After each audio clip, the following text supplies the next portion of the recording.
Olá, sejam bem-vindos. Estamos iniciando a partir de agora mais uma edição do nosso Producast, trazendo sempre informações relevantes sobre o mercado do agro e diversos temas já foram tratados aqui. Hoje a gente recebe mais uma vez a Bruna. Bruna, seja bem-vinda ao nosso Producast. Muito obrigada, já estava com saudades, né? Fazia uns dias que a gente não tinha gravado, estava com saudade. Que bom, né? Que bom. A gente está aqui para conversar um pouquinho mais sobre... Hoje a gente vai ter um tema bastante importante também aqui e o nosso convidado é o Carlos Raupp, que já está conosco. O Carlos, ele é Head de Genética, o líder de pesquisa, e hoje disponibilizou do seu tempo. Carlos, desde já, muito obrigado por estar conosco em nosso Producast. E vários assuntos a gente vai dirimir hoje aqui, tá certo? Obrigado pela sua presença. Obrigado, pessoal. Bom, eu gostaria de começar falando sobre essa questão do milho, que eu considero hoje uma das principais culturas no Brasil, né, Bruna? A gente tem o milho como uma das principais culturas. O que a gente tem falado nesses últimos tempos é muito voltado à questão do melhoramento genético do milho, né? Isso. E gostaria que você explanasse para a gente um pouco mais sobre esse tema, Carlos. Bacana, pessoal. Bom, muito bom. Bom, em primeiro lugar, bom dia, né, novamente. E um tema extremamente apaixonante. Eu estou completando 42 anos de trabalho com melhoramento genético. A gente viu muita coisa, muita inovação passando, né? Melhoramento de plantas, de uma forma bem simplista, pode ser tratado como uma ciência, pode ser tratado como uma arte, por que não, né? É o processo que o melhorista, que o grupo de pesquisa, de melhoramento faz, onde eles captam novos recursos genéticos, novo germoplasma, como se chama, e começa a trabalhar esse germoplasma em experimentação, submetendo esse material aos mais diversos estresses, aos mais diversos ambientes, e vai selecionando ao longo do tempo. Comparem a um funil, onde todos os anos os melhoristas da empresa, que são localizados, no caso da nossa empresa, localizados em Toledo, Uberlândia, Santa Helena, conduzem ensaios onde eles todos os anos iniciam com novos materiais, com novas hipóteses de cruzamento, e ao longo desses anos eles vão selecionando, tirando os piores e colocando os melhores. Um exemplo, o material seja susceptível ao enfesamento. É uma doença muito comum na cultura do milho na última década, né? É um material que você não pode levar para o mercado. O melhorista tem que se vestir os sapatos do agricultor, do nosso cliente, tá? No momento que ele está num campo selecionando ou uma futura linhagem, que vai ser um futuro parental do seu material, ou o futuro híbrido. Então, é a arte de você, e também a arte de você conduzir os melhores materiais ao comércio, à comercialização, à propriedade dos nossos clientes, que os nossos clientes produzam com segurança, no sentido que não vão ter problemas de acabamento, quebramento, doenças, insetos, etc. e tal. Melhoramento seria isso. Eu posso depois trabalhar um pouco a questão da cooperação entre o melhoramento, a biotecnologia, que é uma das grandes fortalezas que a Sempre está investindo cada vez mais no negócio de ciência de milho. Com relação, Carlos, a gente tem, eu por exemplo que sou leigo no assunto, né, que eu não tenho essa expertise, aliás eu não tenho quase nada de expertise na questão do plantio, eu sou um curioso. De quanto tempo a gente está falando do início da pesquisa até que esse produto vá definitivamente para o produtor plantá-lo, colhê-lo, vendê-lo, enfim? É um processo contínuo, tá? Onde todo ano isso acontece, mas vamos congelar no tempo. Os materiais que nós estamos submetendo este ano, estamos falando aqui hoje é abril de 2024, materiais de safrinha, por exemplo, nós estamos na estação da safrinha, né? Os materiais que os nossos melhoristas estão iniciando o processo de desenvolvimento agora, nesse momento, nas estações, como eu mencionei anteriormente, para desenvolver futuros parentais, vai levar de 3 anos para que ele tenha um futuro parental. Depois, este parental é cruzado com outros, você faz uma série de hipóteses, faz uma série de materiais de potencial comercial e inicia o processo de testes. Aí você vai mais 5 anos. 3 mais 5, 8 anos no mínimo para você obter um material. Mas, de novo, eu repito, né, esse processo é contínuo. Então, todos os anos você tem material chegando. Tá?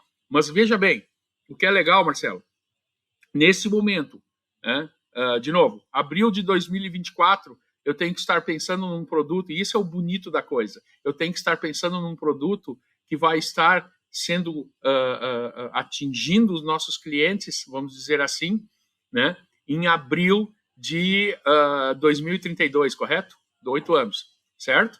Então, isso é a beleza do melhoramento e a beleza de todo o contínuo da empresa estar bem,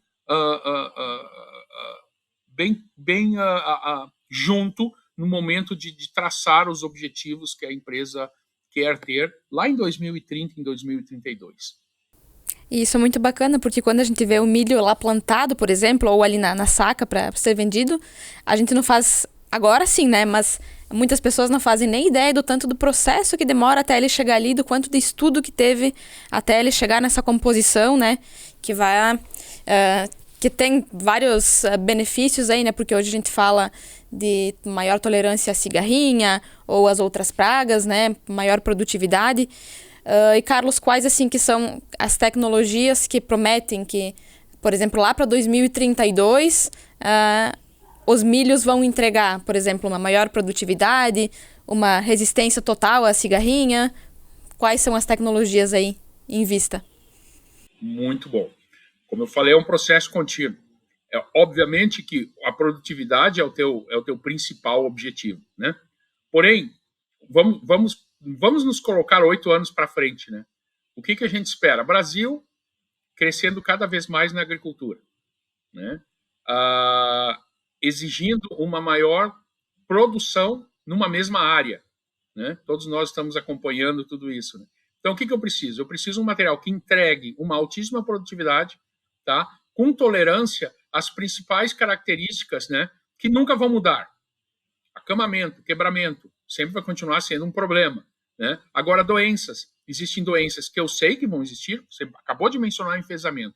Cada vez mais você vai desenvolvendo tolerância nos produtos, novos produtos para se usar. Tá aí nós, na Sempre, na Produce, trabalhando com RNAi, por exemplo, né?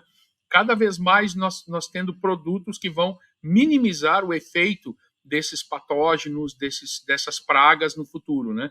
E muitas coisas que hoje nós nem sabemos. Aí que vem um ponto importante. Eu não sei se uma doença nova não vai existir lá em 2032.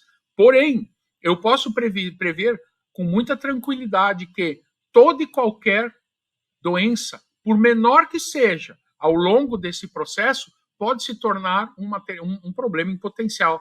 Então, eu estar antenado a isso é muito importante. Vou citar um exemplo. Existem pragas, doenças, que não são comuns, por isso que o Ministério da Agricultura tem todo o processo de quarentena, tem todo o processo de proteger a entrada de patógenos estranhos. Então, no momento, se você ter condições de se antenar que, num futuro, você poderá ter uma explosão de um patógeno que hoje é muito problemático na África, por exemplo, e não é no Brasil. Hoje, com tecnologia de marcadores moleculares, você pode avaliar o teu material, não necessariamente expondo ele à doença, entende? Mas você pode inferir que o teu banco de germoplasma, você tem lá uma população, um grupo de materiais que é tolerante a ele, sabe? Então, isso é a beleza da modernidade que nós estamos tendo no processo de melhoramento. Quando eu iniciei, há 42 anos atrás, o que eu tinha era o que eu via, eu costumo dizer, né? Ou seja, eu tinha que tratar de ter a maior replicação possível de ambientes para que os futuros materiais enfrentassem potenciais problemas. Mas dificilmente eu poderia, a não ser que fosse ao acaso, e isso acontece, eu poderia ter uma tolerância a uma determinada doença que eu não estou havendo, né? Hoje é possível isso. Mas produtividade, as fortalezas, que é uma das coisas que a gente bate muito, né? Como raiz, tolerâncias a doenças em geral, é importantíssimo. Porte de planta, né? Nós queremos uma planta cada vez mais especializada que possa produzir grãos, né? E menos massa. Totalmente o contrário quando se fala em silagem. Eu quero massa na silagem, né? Outra coisa, questões ambientais, questões de mudanças climáticas, né? eu preciso estar, e eu acho que uma das grandes contribuições que nós vamos ter para esse produto em 2030, Bruna, vai ser, por exemplo, uma maior tolerância a doenças. A seca e calor. Veja o que aconteceu esse ano. Veja o que aconteceu nesse último verão. E é uma das coisas que eu fico muito feliz que nós, em alguns dos nossos sites, da nossa empresa, nós tivemos uma pressão tão grande de calor e seca, que nós conseguimos selecionar materiais que tiveram um bom comportamento nessa situação. Ou seja, se este problema se tornar mais constante, eu vou estar preparado. Entende? Então, eu acho que para 2030 é isso. Seca, calor, enfermidades que talvez não existam hoje, uma maior pressão, porque vai aumentar o plantio numa mesma área, né? São os aspectos que nós estamos buscando hoje. Ô Carlos, como é feito esse processo de a escolha do número de plantas no ensaio e da onde é que se tira esse número de material extraído, essa determinação genética? Como é que é feito esse processo de escolha? Como é que você sabe o que é bom, o que não é bom? É uma pergunta extremamente leiga da minha parte, mas é uma curiosidade que eu tenho de como é feita essa escolha. A pergunta é super legal. Basicamente, você expõe, em primeiro lugar, você pode obter a sua variabilidade genética de várias formas. Você tem o seu próprio banco de germoplasma e a nossa empresa, há mais de 20 anos, né, Fernando tem adquirido bancos pequenos que vêm sido somados. O melhoramento é uma grande soma. Não existe um material bom e um material ruim num programa de melhoramento. Existe um material que deve ser usado mais numa direção e em outra. Então, o melhorista não pode dizer, esse material eu nunca vou usar porque ele não é legal. Mas, voltando à tua pergunta especificamente, todos os anos, esses materiais são plantados e são avaliados, onde você espera que você tenha algum desafio novo para que você possa selecionar. Usei o exemplo do verão passado, né, onde nós tivemos, no caso aqui em Santa Helena, onde eu estou gravando hoje, uma altíssima pressão de calor e seca. No ano retrasado, tivemos isso em Toledo. Né? Então, os materiais que estão saindo dali, que vão ser novas linhagens, provavelmente este ano já, os materiais do exemplo de Toledo que eu dei, né, tem grandes chances de contribuírem para produtos superiores. E aí, o que se faz com os híbridos? Você pesa, você extrapola o peso de uma parcela. Você perguntou quantas plantas, né? Nós temos vários tipos de unidades experimentais. Pode ser uma parcela de 4 fileiras, né, por 5 metros, pode ser uma parcela de 8 fileiras por 10 metros, quando o material já está chegando mais perto de seu lançamento comercial, onde você quer uma maior precisão na tua seleção, mas você coleta dados de tolerância a doenças, você dá nota, são scores que você dá. Enfesamento, que foi citado pela Bruna anteriormente, né? Você tem um score, onde uma planta, você basicamente dá notas de 1 a 10, de 1 a 9, no caso se usa, né? Onde um extremo é o melhor, outro extremo é o pior, né? Então, isso tudo você vai armazenando. Uma outra coisa fundamental no melhoramento, e uma grande evolução que o melhoramento teve nos últimos anos, e a nossa empresa está investindo bastante nisso, é a parte de dados, onde você coloca toda essa informação que vai lhe ajudar no processo de decisão. Então, basicamente, são avaliações dessas unidades experimentais, onde elas têm que ser plantadas num ambiente mais uniforme possível, onde eu possa comparar minha parcela plantada aqui no começo desse campo com uma parcela plantada lá no outro final do campo e dizer que uma é melhor que a outra para mim continuar o processo de avanço. Eu não sei, Marcelo, tem muitas nuances, eu pudesse mostrar num quadro assim seria mais fácil, mas é por aí. É muito trabalho, é muita inspiração. Assim, não é clichê quando se fala que pesquisa, né, 95%, 97% transpiração e os 3% de inspiração. É muito trabalho. Isso em qualquer ciência, né? Qualquer ciência, qualquer modelo experimental. Carlos, uma pergunta. Nós estamos todos os dias, né, em grupos de WhatsApp recebendo mensagens de consultores que plantam os nossos híbridos em areia, em terra vermelha, em floresta, que plantam no sul, que plantam no cerrado, em diversas condições climáticas. Como hoje um híbrido é pensado para que ele performe, assim, tenha um padrão de performance independente da condição climática, do frio aqui do sul, do excesso de chuva, da seca? ano passado, enfim, na outra safra também a gente viu os nossos híbridos com uma boa performance, independente de onde eles fosse plantado. E isso é muito positivo, eles mesmos nos destacam isso, né? Aqui foi plantado em tal situação e foi muito legal. Como o híbrido é pensado para que ele tenha esse padrão? Eu vou abordar essa tua pergunta de duas formas. Número um, existem os macroambientes, né? Por exemplo, se não fosse necessário isso, nós não teríamos estações em vários locais do Brasil e não teríamos ensaios distribuídos no Brasil inteiro. Semana que vem, por exemplo, eu estou indo lá para o Maranhão para avaliar 4 ensaios que estão em fase de colheita e eu quero avaliar eles pessoalmente em função daquele ambiente onde, inclusive, me parece que nós estamos tendo uma pequena doença na região que eu quero avaliar esses materiais para esta doença. De novo, eu coloquei uma série de materiais, existe uma diversidade plantada lá, então isso vai poder me ajudar na seleção. Então, um aspecto é os nossos centros de pesquisa muito bem localizados, né?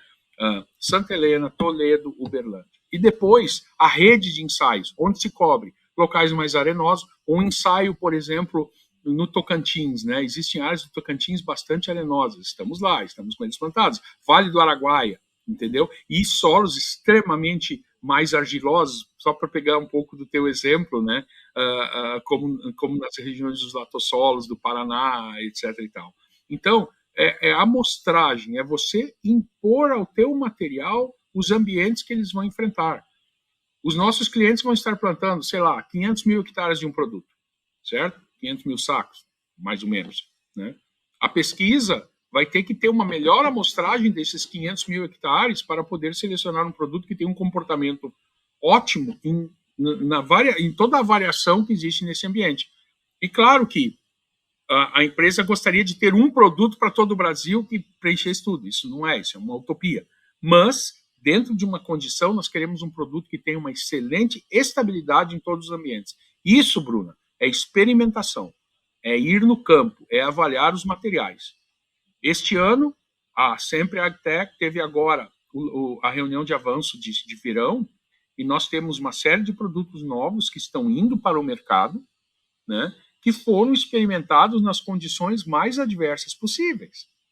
Isso nos leva, e nós estamos muito satisfeitos com as performances desses materiais. Por quê? Porque nós produzimos esses dados.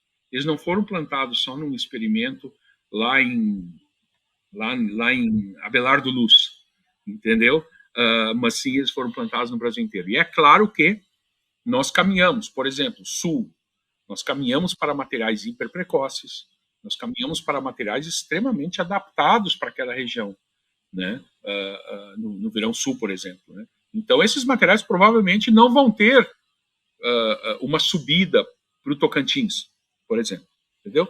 Mas para isso a gente tem que estar conhecendo bem o ambiente que você trabalha e amostrando ele da melhor forma possível. Carlos, eu tenho um questionamento que antes da gente encerrar o nosso bate-papo.